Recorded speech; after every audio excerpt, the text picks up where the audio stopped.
Bienvenue dans Trouver sa place, le podcast où chaque aventure humaine est une invitation à cheminer vers soi-même. Je m'appelle Claire Grévedon, je suis coach professionnelle spécialisée en reconnexion à soi et une fois par mois, je vais à la rencontre d'êtres humains qui m'inspirent pour partager des conversations qui font grandir. Qu'il s'agisse de leur mode de vie, de leur carrière ou encore de leur identité, tous ont fait des choix conscients et courageux pour vivre une vie alignée avec eux-mêmes.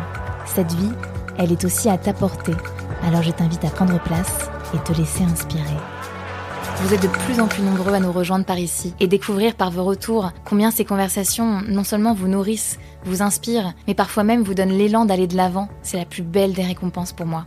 Ma mission ici, c'est de vous inspirer à trouver et à prendre toute votre place. Parce que je crois profondément qu'il réside en chacun d'entre nous un pouvoir qui ne demande qu'à être découvert et que plus que jamais, le monde a besoin de notre lumière. Alors si toi aussi, tu te dis que cette vie, elle n'est pas réservée qu'à mes invités, que cette vie, elle est à ta portée, mais que tu ressens peut-être le besoin d'être guidé pour la créer, prends rendez-vous avec moi pour qu'on en parle. Rendez-vous en description de l'épisode pour plus d'infos. Salut Juliette. Coucou. Merci beaucoup de m'accueillir chez toi, chez vous. On est à Ericeira, une petite ville au Portugal, à peu près 45 minutes au nord de Lisbonne, au bord de l'océan Atlantique.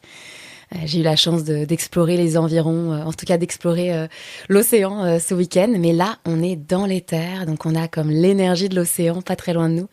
Mais on est vraiment dans les terres, entouré d'arbres, de collines. C'est de toute beauté. Et la raison pour laquelle j'avais vraiment envie de venir à toi, parce que je suis quand même venue de Montréal, du Canada, jusqu'à toi. On s'est rencontrés dans la communauté de la danse extatique. Puis j'avais comme vu passer le fait que tu avais changé de vie, puis que tu t'étais venue t'installer à Ericeira pour prendre soin d'une communauté et d'une maison. On est à la House of Rising Mojo, c'est comme ça qu'elle s'appelle. Mm-hmm. Comment tu la présenterais? C'est quoi finalement cette maison puis ce projet? Ouais, merci d'être là. C'est vraiment chouette de retrouver des petites parties de Montréal aussi dans mon chez-moi. Alors, The House of the Rising Mojo, c'est un projet assez particulier qu'on a repris il y a 1 an avec mon partenaire. Et là, on a maintenant un nouveau collaborateur aussi qui est là avec nous. Et c'est comme un hybride entre une communauté, donc on a des gens qui habitent ici en rotation, il y en a qui sont là à plus long terme, à plus court terme, et aussi c'est vraiment un hub d'événements conscients. Donc on a des danses extatiques, des concerts, gros jams autour du feu, beaucoup de cérémonies, et c'est un lieu qui existe maintenant depuis 8 ans, qui a été bâti par un couple qui ont été vraiment pionniers dans la région, à Ericeira. Avant ça, c'était vraiment un petit village de pêcheurs perdus. Puis maintenant, c'est rendu un peu comme le cool surfer town avec beaucoup de communautés qui viennent de l'étranger pour trouver quelque chose d'un petit peu plus enraciné, connecté à la terre, connecté au cœur. Et donc, en reprenant ce projet-là, on s'est vraiment donné l'opportunité de dive in directement dans un projet qui nous tient à cœur, avec une vision plus long terme, d'avoir notre propre terrain, puis vraiment de bâtir quelque chose de solide qui vient relier comme toutes nos passions. À Troyes, il y en a beaucoup de passions qui se relient, notamment la musique, la danse, le soin, comme la santé. Ça fait partie maintenant de notre vie de tous les jours. Puis de plus en plus, là, on construit pour pouvoir aussi permettre à d'autres gens d'accéder à ça. Juliette, comment t'aimerais te présenter aux personnes qui nous écoutent? Je suis gardienne, steward du House of the Rising Mojo. Et je suis porteuse d'un grand désir de rassembler, de créer des espaces magiques, des espaces de transformation où les gens ont une opportunité de s'ouvrir dans leur cœur, dans leur connexion, dans leur façon de se connecter à eux-mêmes, aux autres, à la nature. Je suis également la fondatrice de Aguaterra Gathering, qui est un micro-festival conscient pour les familles, tout le monde qui se sent appelé, vraiment toutes les générations, qui est un festival qui permet de faire le pont entre le monde extatique, bien-être, yoga et les savoirs de la terre, les façons plus régénératrices de vivre en proximité avec le vivant. On va revenir à ce lieu, cette communauté, c'est ce qui m'a appelée à venir te rencontrer. Mais avant ça, ce podcast commence toujours par la question, la question signature. C'est quand, toi, la dernière fois que tu t'es vraiment sentie à ta place? Je me sens tellement chanceuse de pouvoir sentir ces sentiments à tous les jours. En ce moment, quand je me réveille le matin, hier soir, par exemple, on a commencé une série de feux où on est en train de brûler tout ce qui ne sert plus, qui a été accumulé à travers l'hiver.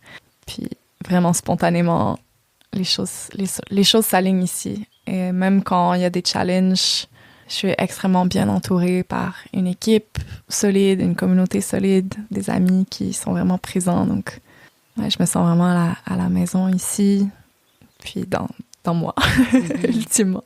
Je t'écoutais, puis je regardais par la porte de ton safe container où on est installé et j'entendais les oiseaux, je regardais tout ce vert, effectivement, le figuier qui est en train de pousser des figues, le ciel bleu.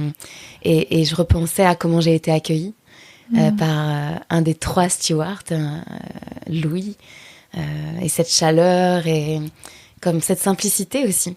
Ça ressemble à quoi de vivre en communauté ici? Pour moi, la beauté de vivre en communauté, c'est vraiment de sentir qu'il y a toujours du support qui est là. Si toi, une journée, tu files pas, puis t'as juste besoin d'être au lit ou d'avoir une épaule pour t'écouter, c'est toujours accessible.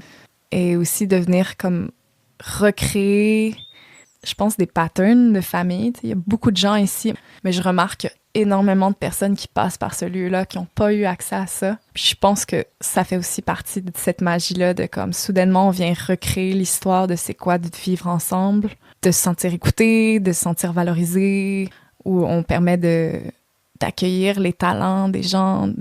Donc je pense que ça, c'est une grosse partie de la magie de vivre en communauté.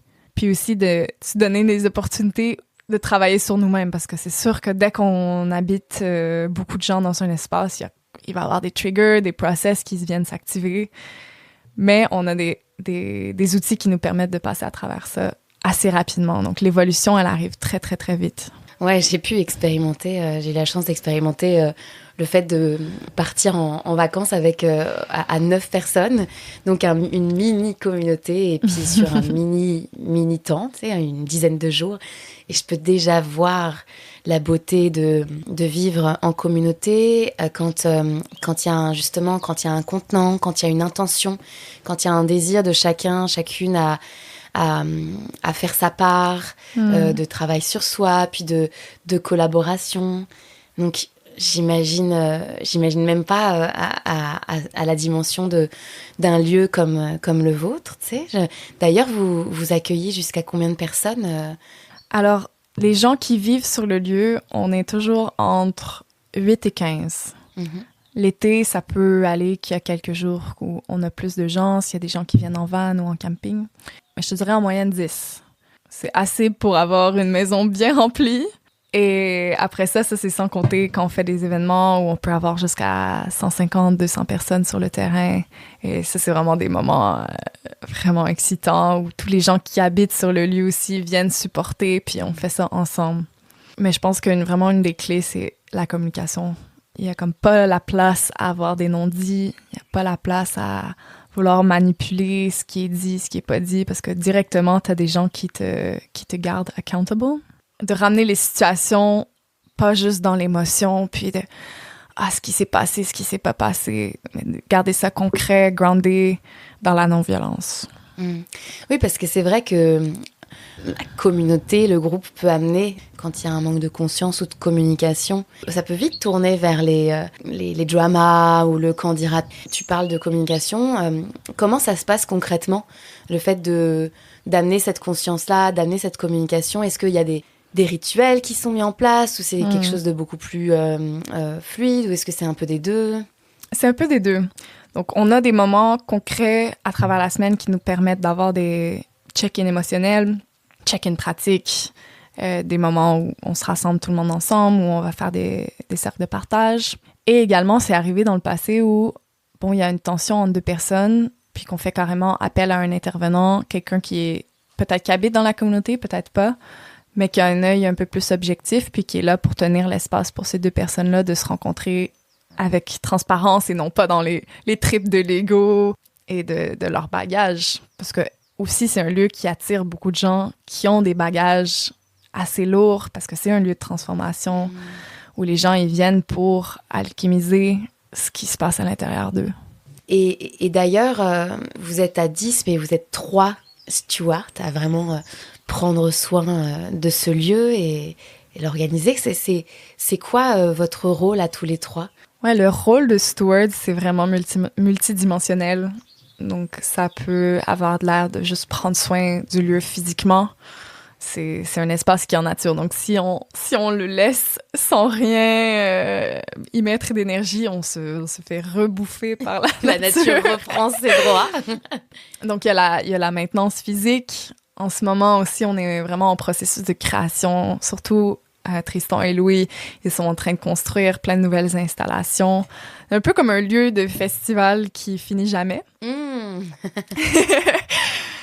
Et il y a la dimension humaine, relationnelle, de vraiment venir créer des moments pour rassembler. Parce que beaucoup de gens pensent, ah ouais, parce qu'on est une grosse tribe qui habite ensemble, c'est facile, mais on a remarqué vraiment qu'il faut faire un certain effort pour venir créer ces moments de cohérence-là, pour dire, OK, guys, ce soir, on va faire un repas ensemble, ce soir, on va faire un feu. OK, bon, on sent qu'il y a une tension de venir adresser ces sujets-là. Donc, on est aussi comme gardien des relations. Il y a toute la partie admin d'une business normale. Même si c'est une business consciente, bon, il y a quand même ces dimensions-là de venir vouloir pas aller trop loin dans l'alternatif, parce qu'on réalise que ça aussi, ça peut être une barrière où on vient s'isoler du monde moderne. Et nous, dans notre mission, dans ce qu'on a envie de porter, c'est vraiment d'être entre les deux pour pouvoir aller chercher plus une clientèle ou d'aller toucher des gens qui sont un petit peu plus dans le mainstream, de les amener, les faire connaître. C'est quoi? En anglais, il y a une phrase que j'adore de Charles Eisenstein. It's like, connecting to the world we know in our hearts is possible. Connecter au monde dont on a conscience dans notre cœur que c'est possible. T'sais, on sait que c'est possible d'avoir une vie qui est plus simple, qui est plus connectée, qui est moins dans le hustle, le grind de travailler. Mais ça prend un contenant pour accueillir ce mode de vie-là, parce que c'est pas facile de dire, OK, de faire le switch. Puis de dire, OK, je vais laisser le confort de côté pour aller vivre autre chose. Cette transition-là, elle peut être challengeante pour beaucoup de gens. Ouais, c'est intéressant parce qu'effectivement, sinon, on peut vite tomber dans de l'entre-soi, où on crée une communauté qui se parle juste à elle, puis c'est chouette parce que les gens qui y vivent en bénéficient, puis ultimement, je crois quand même que quand on crée une énergie collective, cette énergie, elle circule et donc elle peut bénéficier plus largement. Mais il n'empêche que ça peut être d'autant plus fort d'ouvrir les portes de ce genre de collectif, de ce genre de communauté, justement à des gens qui sont pas dans ce monde mais qui seraient prêts ou qui seraient curieux, mais qui auraient besoin d'accompagnement pour y aller. Mm-hmm. Comment vous faites pour créer ce pont-là, pour aller chercher ces gens-là, pour les attirer? Quand je dis ces gens-là, encore une fois, des gens qui, comme moi, moi je m'estime faire partie du monde mainstream, entre guillemets, j'habite dans une ville. D'ailleurs, ce serait intéressant de se demander, c'est quand qu'on estime qu'on est encore dans le mainstream, puis dans l'alternative. En fait, c'est intéressant. Tu dirais que ça veut dire quoi, vivre dans une communauté, dans un monde plus alternatif, avec ta perspective? Pour moi, le mode de vie alternatif, c'est juste de prendre conscience. De pas juste, OK, parce qu'on m'a mis dans ce passage-là, voici ce que je vais faire toute ma vie, puis je me pose pas de questions. Je pense que c'est un spectrum. Donc, tu sais, il y a les gens qui sont vraiment dans leur 9 à 5, puis OK, on m'a enseigné que je dois avoir des enfants avant 35 ans, puis avoir une famille, puis travailler, puis that's it. Puis ils sont vraiment contents de ça. Tant mieux pour ces gens-là s'ils se sentent satisfaits. Mais je pense qu'il y a beaucoup de gens qui sont même pas conscients du fait qu'ils sont insatisfaits. Et pour moi, ça serait comme ce genre de hard mainstream. Et après, dans l'alternative, bon, il y a plein de façons de le vivre. Mais je pense que pour moi, c'est vraiment juste d'être plus connecté, plus en santé, de pas prendre pour acquis l'information qu'on nous donne, surtout quand ça vient des grands pharma, puis des gens qui, en fait, ont énormément intérêt à nous corrompre, entre guillemets, mentalement pour qu'on achète. Puis qui nous amène en plus profondeur vers un capitalisme assez sauvage.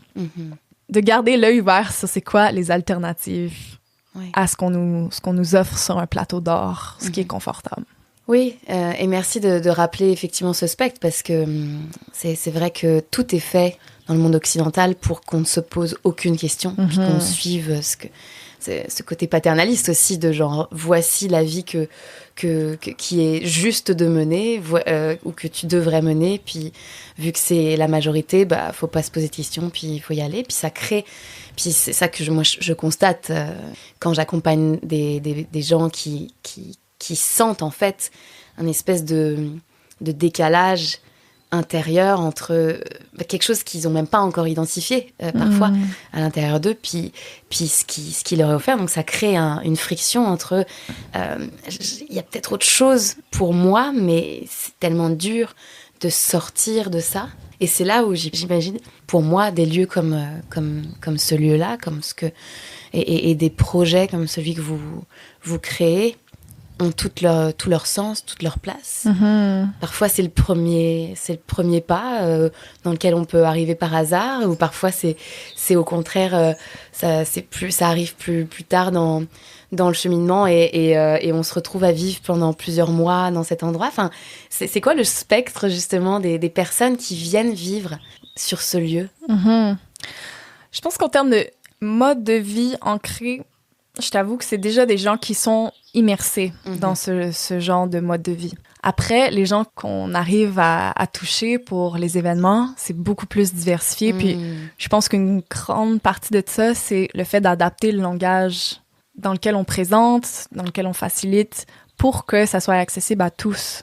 Un exemple que Tristan m'a donné récemment qui m'a vraiment touchée et m'a fait vraiment réfléchir. Lui, il guide des cercles d'hommes régulièrement. Il me décrivait une méditation qui a guidé la différence entre dire aux gens, bon, tu imagines une lumière dorée qui descend vers ton chakra du cœur, versus dire, OK, t'emmènes la présence dans ton chest, tu sens les sensations qui sont là. Pour quelqu'un qui résonne pas nécessairement avec le langage spirituel, le résultat est le même, mais l'accès est beaucoup plus facile en disant, OK, tu sens l'espace de tes clavicules, tes épaules qui descendent. Puis je sens que c'est ça, la magie que nous, on apporte dans ce lieu-là, c'est de permettre de rendre ça accessible, puis d'être capable d'avoir de l'humour constamment dans la cuisine. Est-ce qu'on n'est pas là à se prendre comme des chamans? Ce qui est une de mes grandes critiques de la communauté alternative, c'est qu'il y en a beaucoup où c'est comme tellement en profondeur, tellement une volonté de vouloir aller loin de ce qu'ils ont connu, que des fois, ça prend des dérives qui sont un peu trop extrêmes, puis déconnectées de pourquoi on a envie de connecter à ces modes alternatifs-là.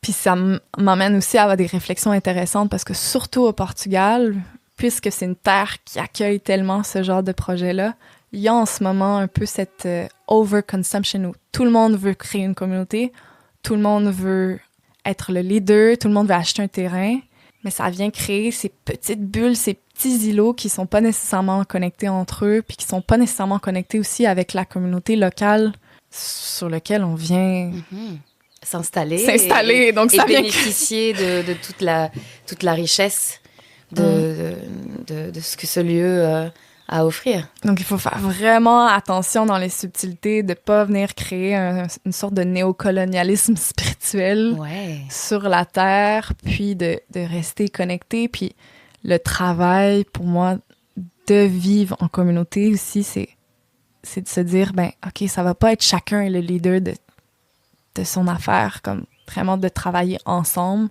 Et c'est pas facile.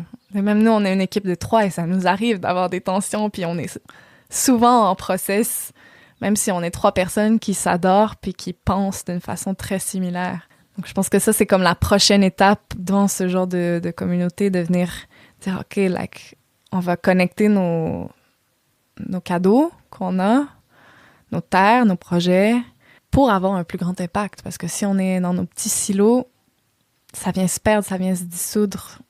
C'est beau pour les gens qui y habitent, mais ça permet pas d'avoir un grand changement global. Ouais, merci d'amener ce point-là, parce que c'est un point vraiment essentiel. On parle d'ego spirituel, c'est que bien souvent, effectivement, ça part d'une intention de j'ai envie d'amener du positif, j'ai envie d'amener de contribuer à élever les consciences, d'offrir un espace, mais ça peut tomber dans le moi, j'ai mon espace et donc je veux qu'il fonctionne, alors que quand tu regardes autour de toi, il y a peut-être déjà des espaces, des lieux, des projets auxquels effectivement tu pourrais te rallier pour avoir un plus grand impact, comme tu dis. Puis c'est une des choses qui nous a emmenés à ce projet-ci, c'est la beauté de dire, bon, il y a un projet qui a déjà une communauté forte et qui était en train de mourir parce que, bon, ils avaient leurs raisons personnelles, mais d'avoir juste repris quelque chose qui existe déjà, puis probablement qui existera après nous, l'espérant, sans être attaché au fait que, bon, c'est notre création, puis c'est notre ego qui vient se valorifier à ça, et ça prend un exercice constant aussi de se ramener L'humilité. À l'humilité, parce que c'est sûr, on reçoit énormément de feedback positif, puis des gens qui veulent collaborer soudainement parce que tu as ce titre de steward de cet endroit. C'est un bel exercice d'humilité, et je crois que l'hiver violent qu'on a eu, ça a été aussi pour moi ce gros processus de « wow, c'est quoi le purpose de me ramener à l'essentiel ?» Parce que quand tu fais face à ces situations-là de gros challenges, t'as pas le choix de juste surrender. Surrender to the land, surrender to si les gens ils sont là pour supporter ou pas, et de voir aussi la force de la communauté dans ces challenges-là. À quel point on a été capable de créer un safety net assez fort des gens qui sont connectés pour que les gens ils soient prêts à offrir du support quand il y a les moments qui sont pas si extatiques que ça. Ouais, tu veux nous en toucher un mot? Ouais, de façon générale, au Portugal, normalement, c'est assez soft les hivers. L'hiver dernier, on était dans un autre centre de retraite et c'était 3 jours de pluie, 3 jours de soleil, assez chill, t'es en t-shirt dehors, le soir tu te mets ta petite veste, mais cet hiver, waouh, ça a été de la pluie, mais pendant je pense 2 mois, il y a eu de la pluie non-stop, une humidité tellement forte qui vient pénétrer les eaux, qui vient créer de la moisissure partout.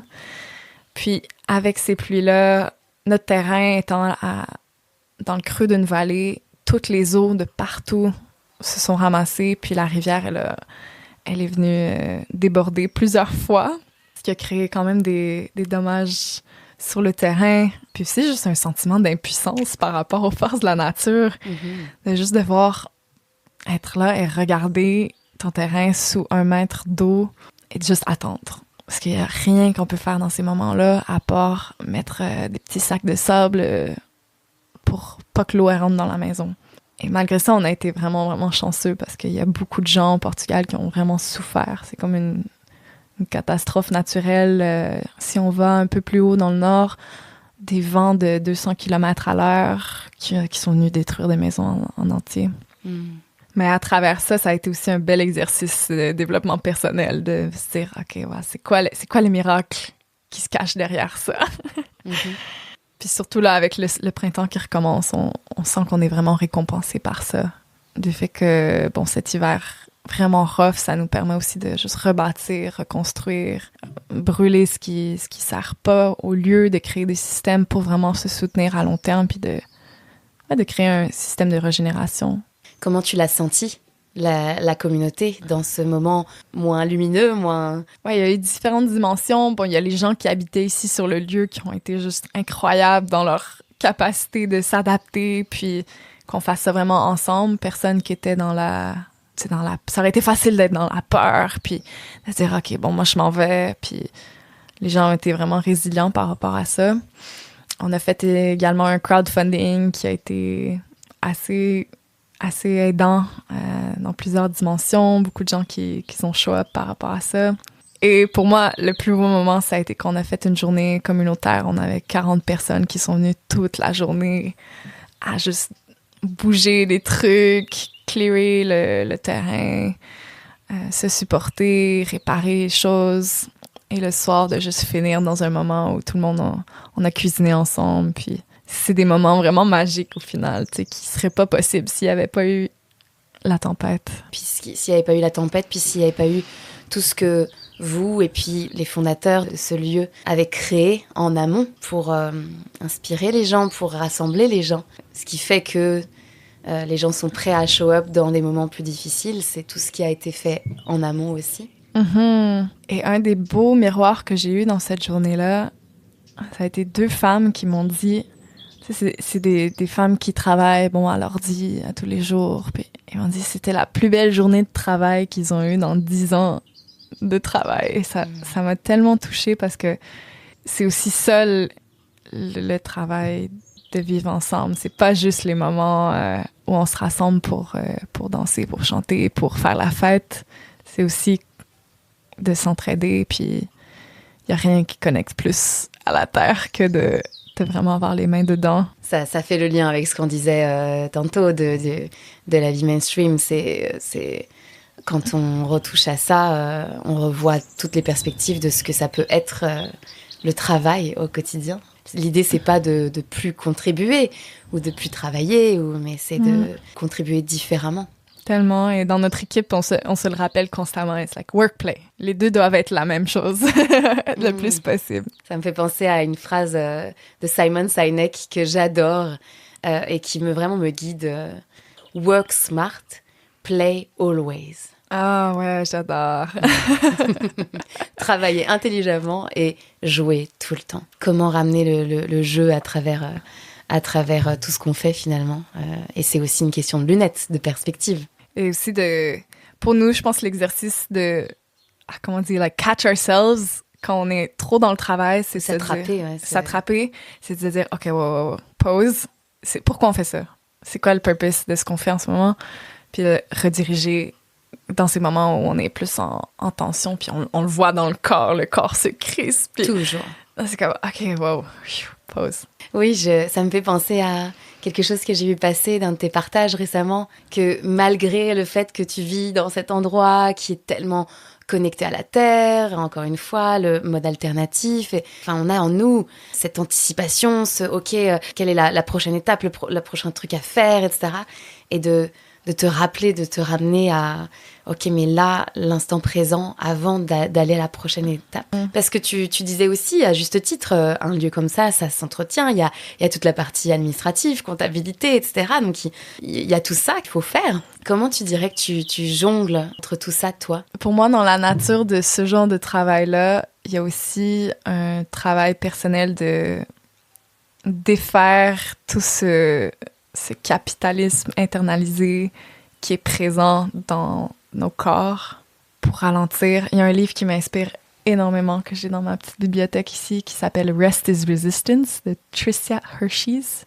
C'est un de mes go-to de toujours venir plonger dans ce livre-là parce que de se rappeler que quand on se repose, quand on permet d'avoir nos systèmes nerveux relax, c'est le plus grand acte de révolution qu'on peut avoir. Dans le monde actuel. Dans le monde actuel qui est un monde où tout va vite, faut que ça aille toujours mieux, toujours plus optimisé. Et quand j'ai lu ce livre, j'ai eu comme une expiration tellement profonde, juste de lire mot par mot, et c'est tellement répétitif que tu rentres dans une transe, mais très douce. Ouais, pour moi, c'est tough, parce que dès qu'il y a de l'ambition, c'est comme, OK, let's go, c'est quoi la prochaine étape? Ça peut aller vite. Mais je pense de se ramener au corps aussi, c'est vraiment, vraiment important. Puis pour moi, le mouvement, ça fait vraiment partie de mon quotidien, de ce qui m'allume. Puis je le vois aussi, mes clients favoris, c'est le monde, justement, qui sont pas dans leur corps du tout, puis que tu le vois que dès que tu leur demandes de danser ou bouger, c'est tout awkward, puis c'est comme des petites chenilles qui qui savent pas trop aller, puis peu à peu de ramener de la conscience, de la présence, de la vitalité, là, ça se libère, puis soudainement, bon, 3 séances plus tard, ils sont là à danser, puis tu vois qu'il y a la liberté qui est très, très, très présente. Comme on disait, hein, ça se fait pas du jour au lendemain, mais quand on apprend à se connecter au corps, à l'écouter, tout se passe là. Donc, les moments où tu disais, quand tu sens que tu es en tension, bah, c'est de sentir ça et ok, c'est l'indicateur que peut-être faut que je fasse une pause ou faut que j'ai cette conversation courageuse avec quelqu'un avec qui je suis en cohabitation, etc. Tout se passe dans le corps. Pas avoir peur de plonger dans l'inconfort. Ouais. Parce qu'au-delà de cet inconfort, là, on peut avoir plus d'espace en nous-mêmes versus d'être constamment dans l'inconfort ou de faire juste abstraction de cet inconfort-là, mais qui reste toujours dans le background. Oui, puis on parlait de ta mission et de ton rôle dans ce lieu, mais toi, personnellement aussi, en tant que Juliette, c'est quoi la mission que tu portes et les projets ou ce que tu as à cœur de transmettre à travers tes dons ou tes talents? C'est intéressant parce que toutes ces questions personnelles, ça fait 1 an que je suis tellement à fond dans le projet que je vois vraiment comment mon identité personnelle puis l'identité du projet sont tellement ensemble que c'est ça me prend un effort mental de dissoudre les deux puis de me rappeler que c'est aussi 2 choses différentes. Et puis ça fait partie de la réponse d'identifier ça. Puis oui, c'est différent, mais je pense que l'identité, elle évolue. Notre identité, elle évolue. Puis faut pas avoir peur justement de naviguer, qu'elle évolue. Puis peut-être qu'en ce moment, c'est ça qui est juste et vrai en toi. C'est comment tu as mergé les deux. Puis ça peut répondre au fait que c'est ce pourquoi t'es venue ici aussi. Mais c'est une question qui, pour moi, quand je pense à ma mission, c'est vraiment de rassembler. Je le sens depuis que je suis très jeune. C'est comme, j'ai toujours été l'amie d'amener toutes mes amies chez moi, puis de vraiment créer, pas juste des parties ou des soupers, mais vraiment de créer une expérience. Et je trouve que c'est vraiment là où je me sens quand je suis dans l'action de se rassembler, toutes les cellules de mon corps s'allument. Puis aussi de rassembler à travers le mouvement qui connecte à plein de dimensions. Les gens qui sont dans cette expérience-là, ça m'allume vraiment beaucoup. Puis c'est drôle parce que ça fait plusieurs années que mon Instagram, c'est Juliette Invigore. Et au début, je sais pas, j'ai mis ce mot un peu random. Je trouvais ça beau. Invigore, c'est comme de ramener de la vie dans le corps. De juste ramener la vie.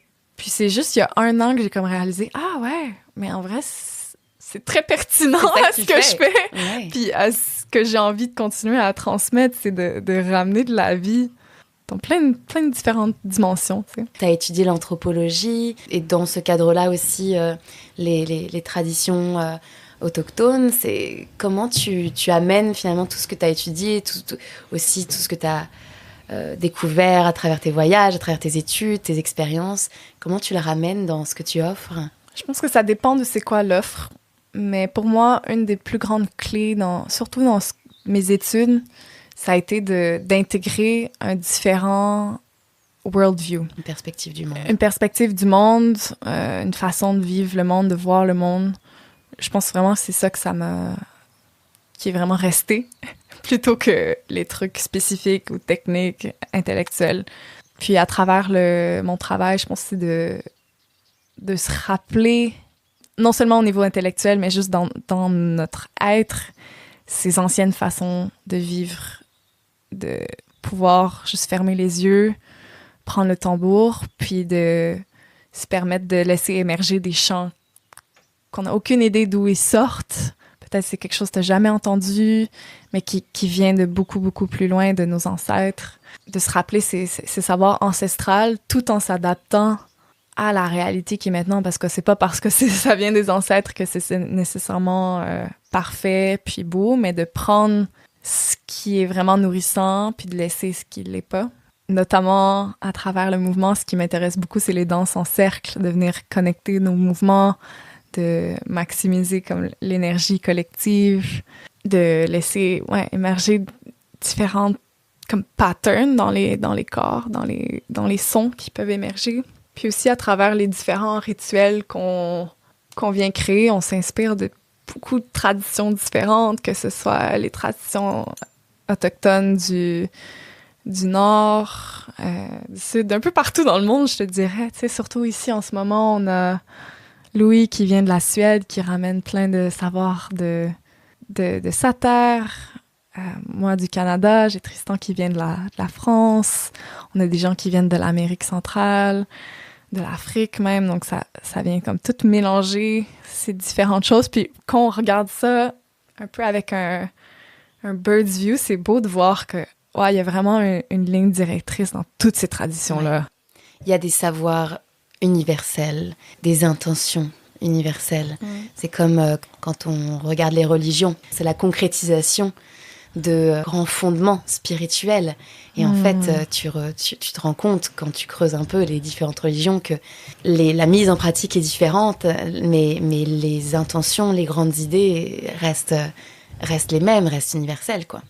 On parlait justement tout à l'heure de faire attention à faire le lien avec le mainstream, aussi de pas tomber dans une sorte d'ego spirituel, de je suis celui ou celle qui va transformer le monde dans ma petite bulle. Je serais curieuse aussi de t'entendre sur comment s'assurer d'aller s'inspirer de ces savoirs ancestraux, de s'en inspirer tout en le respectant sans tomber finalement dans l'appropriation culturelle, par exemple. Ouais, c'est des questionnements qui sont très présents dans notre quotidien.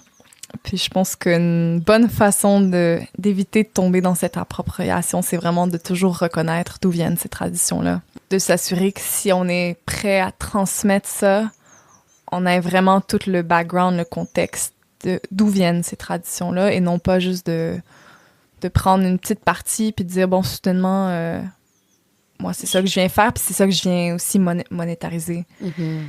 Quand il y a les peuples qui sont en train, mettons, le cacao, c'est un super exemple parce que il y a plein de cultivateurs puis des gens qui utilisent ça depuis des centaines et des centaines et des centaines d'années qui sont en train de vivre dans une extrême pauvreté. Meanwhile, en Europe, t'as le pseudo-chaman qui fait des cérémonies de cacao qui est en train de charger 60 € par séance pour quelque chose qui est ni authentique peut-être à la personne, ni aux traditions ancestrales. Et ce que je trouve beau ici aussi, c'est le fait qu'on vient s'inspirer, mais qu'on laisse vraiment aussi émerger juste les inspirations authentiques du moment des personnes qui sont ici, sans être trop dans un certain dogma ou une boîte carrée de comment les choses doivent être faites. Puis c'est une co-création constante. Ouais, c'est ce que j'allais dire. Je pense pas qu'on a encore assez la perspective de ce qu'on est en train de créer pour réaliser vraiment c'est quoi. Et je suis curieuse aussi de voir dans 15, 20 ans, ça va avoir l'air de quoi, comment ça va avoir évolué ce mouvement, surtout au Portugal. Je sens que c'est vraiment un case study assez intéressant qui a déjà aussi beaucoup évolué dans les 5 dernières années, énormément. Comment tu expliques, d'après toi, ce qui est en train de se passer à Ericeira, particulièrement dans ce petit village qui a énormément évolué, plus largement au Portugal, cette attirance au mode alternatif, aux communautés conscientes? Comment tu expliques la présence et le rising, l'évolution de ça? Au Portugal, il y a comme cette effervescence collective, je trouve, très, très forte, du fait qu'il fait beau, du fait que les conditions physiques sont vraiment là pour accueillir ces façons d'être. Ça, je pense, c'est la première étape. Le fait que ça soit si connecté à toute la planète, je dirais, c'est un peu comme un nombril. On est proche de l'Europe, on est proche de l'Afrique, du Maroc, on est proche de tout. Au bord de l'océan, donc potentiellement connecté par les eaux de l'autre côté. Donc on est vraiment dans le feu de l'action de tout. Ça rend ça vraiment accessible pour l'international de venir ici. Et je pense qu'aussi, bon, là c'est en train de changer, mais avant, les politiques pour immigrer, le Portugal était vraiment ouvert, comme venez, on a besoin de vous pour aussi rehausser l'économie qui sort d'une grande époque de dictature. la dictature. Donc, c'est comme tout ce contexte socio-économique qui a permis à ce qu'il y ait beaucoup cette culture des expats. Puis qu'on doit faire attention aussi, comme je l'ai dit plus tôt, tu sais, de ne pas tomber dans le colonialisme. Profiter de ça et ouais, le colonialisme moderne. Le colonialisme moderne, oui. Ouais, puis tu me disais tout à l'heure que Ericeira, c'est un sanctuaire du surf, le premier en Europe, le deuxième dans le monde. Donc il y a aussi ce lien, cette connexion à tout l'état d'esprit autour du surf, la connexion à l'océan, donc la nature, le grand respect face à la nature, puisque quand on surfe, faut respecter l'océan, et il y a toute cette façon de vivre aussi, cette façon de vivre pour être en santé, qui est amenée par la communauté de surf. C'est comme si ça faisait un lien entre tout ça. Et finalement, on parle beaucoup de ce que vous co-créez ici. Mais qu'est-ce qui t'a amené, qu'est-ce qui vous a amené, toi et ton amoureux Tristan, à rejoindre et à reprendre ce projet de la House of Rising Mojo? Je trouve que c'est tellement beau comment la vie nous a emmenés vraiment dans un processus graduel. On est parti de Montréal. On savait que le Portugal, ça nous appelait. On a acheté un van en France. On a pris le temps de le refaire à notre goût. Et là, on est parti pour l'aventure. Et au début de notre processus, on était en mode recherche, en mode apprentissage. Donc, on allait dans différentes communautés, faire du bénévolat ou juste s'inspirer, différents festivals où doucement on s'impliquait. Puis, on a vraiment fait l'effort de venir comprendre le réseau ici. C'est qui les gens qui sont les organisateurs, c'est quoi le network. Et l'hiver dernier, on était à la recherche d'un espace habité, parce que l'hiver ici, c'est quand même très humide. De vivre en van, en couple, c'est pas la meilleure des idées. Et par magie, par miracle, on n'avait même pas fait de recherche active, mais on a dit à l'hiver, OK, ça y est, on veut trouver un endroit pour l'hiver. On a un couple d'un centre de retraite qui est juste à côté d'ici, à 30 minutes, qui s'appelle le Shanty Space, qui nous ont ouvert leurs portes pour prendre soin de leur terrain l'hiver. Il n'y avait pas de retraite. C'est juste la petite maintenance ici et là, prendre soin du lieu. Donc on a dit, oui, 100%, c'est sûr, c'est la parfaite progression d'où on est rendu.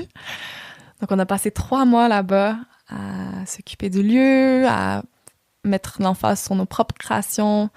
Pendant ce temps-là, on avait aussi des appels réguliers avec une petite team dont Louis faisait partie, avec juste des moments de conversation sur comment mettre en application ce désir de vouloir vivre en communauté, de créer un projet écologique, etc.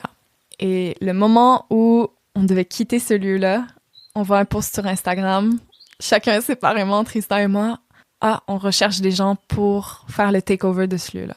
On se dit, putain. Et je me souviens de ce moment-là, je pense qu'on s'est envoyé le post, chacun sans avoir vu, parce que c'est une opportunité tellement rare de pouvoir reprendre un projet sans avoir le gros fardeau financier qui fait en sorte que beaucoup de ces projets-là meurent, ou tu sais, de devoir commencer quelque chose from scratch. Et donc, quand on est venu visiter, la première visite qu'on a faite, c'était la tempête. Le land, ça faisait 1 an qu'il n'y avait pas eu le type de maintenance qu'il a besoin, donc c'était une jungle. Et je me souviens, avec Tristan, c'était même pas comme « on veut faire ça », c'est genre « il faut le faire ». Genre, il faut le faire. Et même quand on essayait de trouver toutes les excuses pourquoi c'était pas possible, c'était comme « non, genre, fais-le ». Ça revenait autant dans les conversations qu'on avait avec les gens que juste comme quand on regardait c'était quoi nos prochaines étapes. Il y avait les autres alternatives, soudainement, n'existaient plus. Donc, en avril dernier, on a dit, OK, bon, let's go.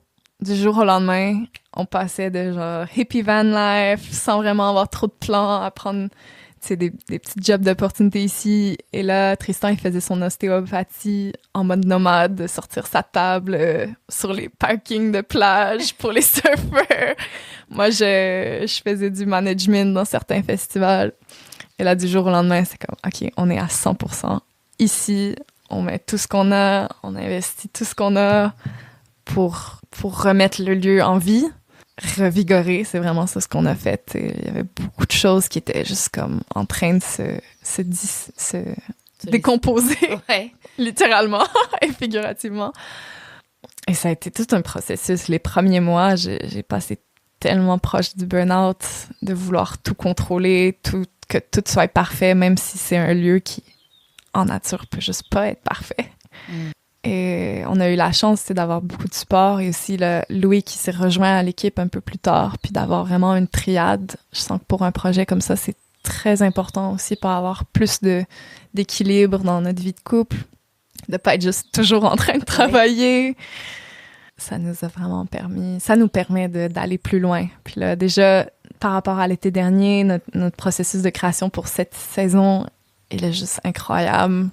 Les genres de personnes avec qui on a l'opportunité de collaborer, c'est vraiment excitant d'aller chercher du haut calibre d'artistes, même dans notre propre potentiel de création. Je recommence à faire des cercles de femmes, à créer mes propres projets, donc c'est excitant. Vous commencez à voir le résultat de tous les efforts et l'amour et le travail que vous avez mis l'année dernière en reprenant ce lieu. Pour ce deuxième été, là, vous voyez comme si vous aviez planté toutes ces graines et que ça y est, là, ça fleurissait. Tellement. Ce qui ressort quand je t'entends de comment vous en êtes arrivé à reprendre ce projet, c'est, je trouve qu'il y a beaucoup de conscience et d'intention dans ce cheminement que vous avez fait, comme si vous aviez la vision, mais que vous saviez pas, vous aviez le pourquoi, le quoi, mais que vous n'aviez pas le comment, et que vous êtes, en ayant cette vision-là, vous vous êtes laissé porter, puis vous avez fait confiance au comment, mais il y avait vraiment cette intention de créer, de faire partie, de contribuer à une communauté. C'est parti de quoi d'ailleurs, cette décision de venir en Europe pour construire, co-construire, collaborer à des communautés en venant du Canada? C'était quoi le désir de départ? Je me souviens d'une des premières conversations que j'ai eues avec Tristan dans les tout débuts de notre relation où on se demandait c'était quoi notre plus grand rêve. Puis sa réponse à ça, c'était que pour lui, c'était d'avoir un lieu de bien-être où les gens venaient pour avoir des soins très accessibles, des gens qui n'auraient pas nécessairement accès à ces soins thérapeutiques-là. Et en même temps, moi, mon rêve, c'était vraiment juste d'avoir le vivre ensemble. Puis il y a vraiment eu ce moment où on s'est regardé et on est comme « Ah ouais, c'est pas si loin l'un de l'autre. Oui. » On peut clairement merger les deux. C'est ça, c'est un peu... c'est très compatible. Puis de ce moment-là, c'est là où ce genre de processus de recherche, pas très officiel, mais tu sais, de volonté de voir ce qui existe, ce qui peut être créé, ce qui manque. C'est de là où ça a été comme la fondation. Puis c'est une grosse partie de notre relation aussi de juste naturellement créer ces espaces-là, même si c'est super simple. Et c'est drôle, c'est semi-connecté à ta question, mais on a un ami récemment où on a fait un exercice, les trois, où on devait répondre à des questions, puis une des questions, c'était « OK, si ce lieu était pour vous amener une abondance financière vraiment élevée, ce qui, hopefully, va arriver un jour, mais qu'on devait compromettre le fait d'avoir cet aspect de communauté-là, est-ce qu'on le ferait quand même? » Et ma réponse à ça, c'était comme « Mais c'est pas possible. » Dans le sens où, comme, c'est notre essence de qui on est, que juste naturellement, ces moments-là vont se créer et qu'on n'a pas à compromettre cet aspect-là pour venir créer une abondance financière qui nous permet aussi de donner encore plus. De redonner à la communauté, de la faire grandir, de la faire s'épanouir. De venir ancrer des projets écologiques un peu plus forts, de venir créer des projets où, bon, OK, peut-être qu'il y a une abondance qui permet de permettre à des artistes de venir, puis de leur offrir des revenus, ce qui est assez compliqué quand t'es un artiste. De racheter cette terre-là pour venir comme élever le projet, ce genre de choses-là est pas possible si on n'a pas cette abondance financière. Puis même juste pour notre propre énergie, tu sais, là, ça fait 1 an qu'on est en pure dévotion. Puis juste de faire confiance que on va être récompensé de d'autres façons que juste l'argent. Partir d'un rêve, se donner les moyens de son rêve. Et comme, encore une fois, il y avait le quoi, il y avait le rêve, il y avait la vision, mais vous vous êtes donné les moyens, pas à pas, étape par étape. Vous avez pris, et encore une fois, avec beaucoup de conscience, en prenant le temps de comprendre, d'apprendre, sans bypass, sans sauter d'étape, on dirait, et en même temps en étant prêt à se remonter les manches et à y aller. Surtout quand l'appel est plus fort. Hein. Comme tu disais, on essayait de trouver les moyens de dire non, mais c'était juste, il faut qu'on le prenne, qu'on reprenne cette maison. Et ce que je trouve très inspirant en te rencontrant, puis en apprenant en t'écoutant, c'est que, on le disait tout à l'heure entre nous, hors micro, il y a pas eu de... Tu as 24 ans. Et donc, il n'y a pas eu de midlife crisis, de genre, j'avais une vie avant, puis maintenant, c'est ça ma vie. Ça a été plutôt la continuité de cette vision, cette intention que tu avais depuis très jeune, depuis adolescente, de je veux créer une communauté ou vivre en communauté et que ma vie soit autour de ça. Donc, et en fait, pour moi, c'est aussi, je trouve que tu représentes le nouveau paradigme que la nouvelle génération apporte, c'est-à-dire des personnes qui sont plus conscients, plus à l'écoute, beaucoup plus tôt, et qui n'ont pas besoin de passer par le mainstream puis le midlife crisis pour se donner les moyens de vivre une vie alignée avec qui ils sont, avec leurs aspirations. Non, parce que tu as peut-être reçu l'éducation, été à l'écoute de ça, parce que aussi c'est le développement personnel, le mouvement conscient est de plus en plus présent. Enfin, et là, c'est mon interprétation de ton chemin, mais tu as eu tout ça qui t'a permis de créer cette vie dès le début, finalement, comme tu dis, en continuité. C'est vraiment important pour moi de reconnaître que je viens de background extrêmement privilégié dans la façon que j'ai été élevée. Puis c'est drôle parce que je le vois vraiment là, depuis que je suis ici, à quel point c'est fort ce que mes parents ont eu la chance. À chaque fois que je parle de ça, je deviens super émotive. C'est beau. Et je te remercie de laisser transparaître ça parce que ça montre d'autant plus d'où tu viens et ta grande conscience de tout ce qui t'a amené là. Je suis vraiment, vraiment reconnaissante pour la façon que j'ai été élevée, de nous permettre d'avoir comme accès à plein de choses, de tous les différents sujets, de voyager beaucoup. Dès que je pense que j'ai fait mon premier voyage, je pense que j'avais 3 mois. J'étais vraiment un petit bébé. Mais aussi comme des valeurs qui nous permettent, on est 3 dans ma famille, d'avoir le courage de y aller à fond. De se dire, le worst case scenario, c'est que j'apprends. Puis, worst case scenario, j'ai le support qui est là pour me reprendre. Une phrase que mon grand-père dit souvent, c'est comme les 3 lettres les plus importantes dans l'alphabet, c'est ASK. Ask. Et de juste demander ce qu'on a besoin, se demander s'il y a quelque chose qui va pas, s'il y a quelque chose qui va, de pas avoir peur de dire, mais OK, peut-être j'aimerais aller faire ça, puis juste d'y aller. J'ai aussi été élevée vraiment dans... Je sais pas si j'ai été brainwash de me faire dire « Ah ouais, t'es une leader, t'es une leader, t'es une leader ». Ça a été vraiment, vraiment présent. Je pense que c'est un peu des deux, un peu ma nature, puis en même temps... Le reflet de ta famille, de tes parents, de ce qui se dégageait de toi. Exact. Donc ça l'a permis, ça a été vraiment facile pour moi de step into that. Puis j'ai aussi eu la chance très jeune, je pense depuis que j'ai 9 ans, d'avoir une mentor de danse qui était... Je pense que ma première ouverture vers plus le monde spirituel, la présence au corps. T'sais, on avait 9 ans, elle nous faisait des méditations, puis elle nous parlait du cycle menstruel. Wow. Ce genre de choses-là. Donc aussi grâce à cette mentor, ça m'a beaucoup connectée. Puis c'est drôle, je regarde ma maison aujourd'hui, puis je me dis, ça ressemble beaucoup à son appartement. Oh. Donc toutes ces petites choses qui sont venues très très tôt dans ma vie, ça m'a aussi donné un jumpstart. Puis c'est vraiment un privilège d'avoir ça. C'est magnifique parce que, oui, c'est un privilège. Et en fait, il n'y a rien d'autre à faire que de le reconnaître, ce privilège. Il n'y a pas à s'excuser de ce privilège. Au contraire, c'est le remercier. Puis ça montre aussi le pouvoir de l'éducation. Le brainwash dont tu parlais, il peut être porteur comme limitant. Puis on a tous en nous des croyances ancrées dans notre inconscient. Et ces croyances, et qui viennent souvent, en grande partie, il y a l'inconscient collectif, de là d'où on vient, de la culture d'où on vient, etc. Mais il y a aussi l'inconscient individuel qui vient de l'éducation, notamment. Et ces croyances peuvent être limitantes, mais peuvent être porteuses. Donc, C'est très inspirant dans le fait de rappeler l'importance de l'éducation et d'élever ses enfants dans l'ouverture au monde, dans l'ouverture au possible, dans l'ouverture à l'autre. Parce que pour moi, quand j'entends ask, genre demander, ça veut dire quoi? Ça veut dire faire confiance à l'autre, faire confiance que si tu demandes, quelqu'un va pouvoir te rattraper. Donc c'est presque, pour moi, je le vois comme le premier lien pour toi vers le concept de communauté, de faire confiance à l'autre, de s'appuyer sur les autres. On n'est pas seul dans ce monde. Et les êtres humains, on est des êtres sociaux. Donc est-ce qu'on peut reconnaître ça? Ça ne fait pas de nous des gens plus faibles. Au contraire, savoir demander, c'est très puissant.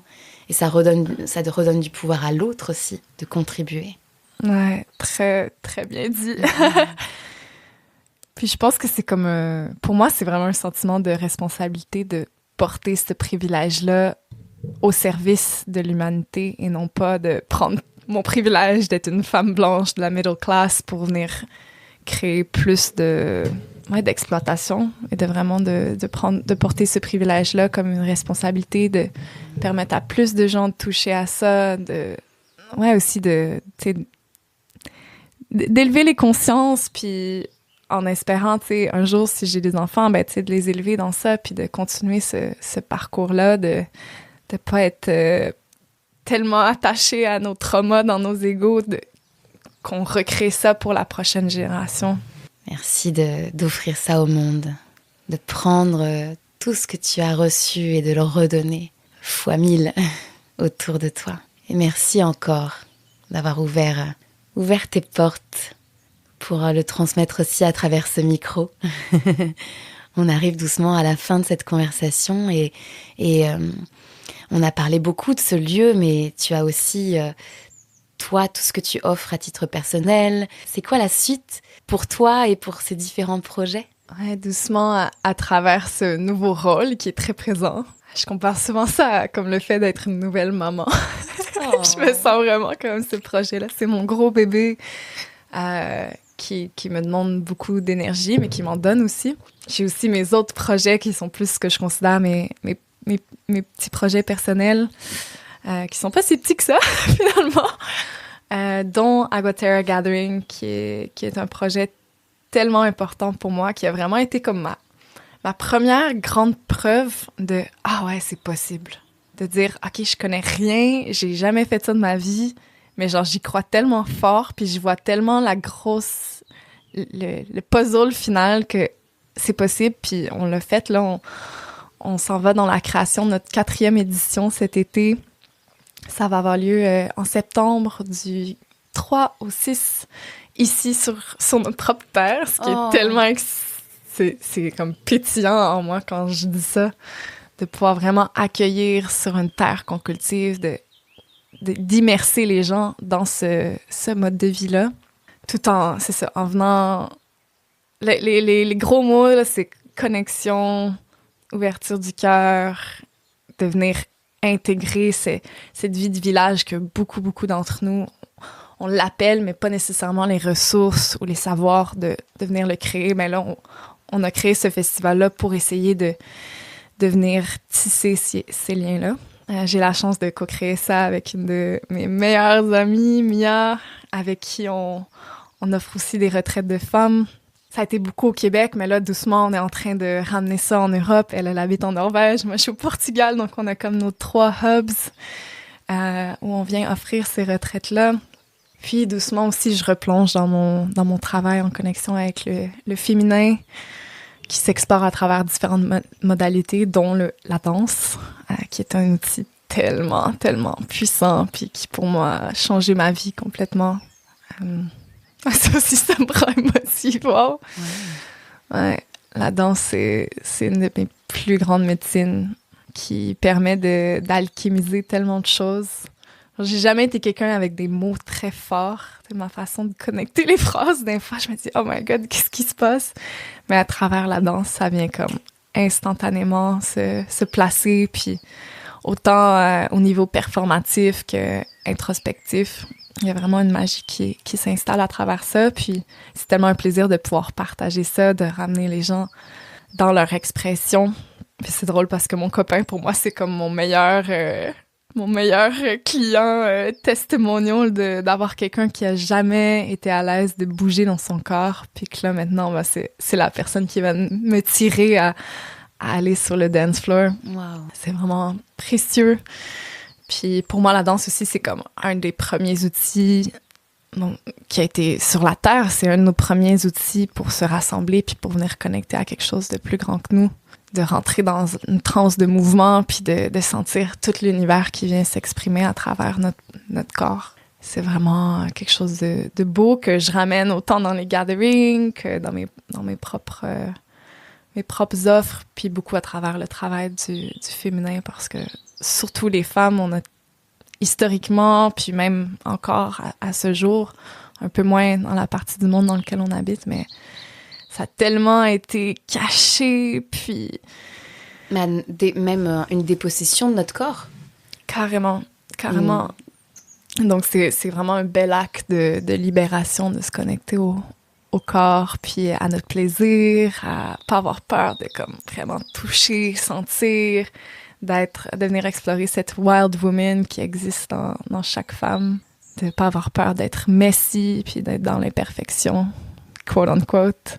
Ouais, merci de rappeler la grande puissance et intelligence du corps et aussi parce que ça me touche particulièrement, la danse aussi a changé ma vie et de rappeler que c'est accessible à tout le monde et que on peut partir de n'avoir jamais dansé ou ne pas être à l'aise dans son corps. Si on ose ouvrir la porte ou une fenêtre vers la danse, c'est accessible à tout le monde et ça peut vraiment transformer pas seulement notre rapport au mouvement, mais notre rapport au monde. Mm-hmm. Et ça, j'y crois profondément. Ouais, the way we dance is the way we walk in the world. Vraiment. La manière dont on danse, la manière dont on connecte au monde et de développer sa présence à soi-même et aux autres.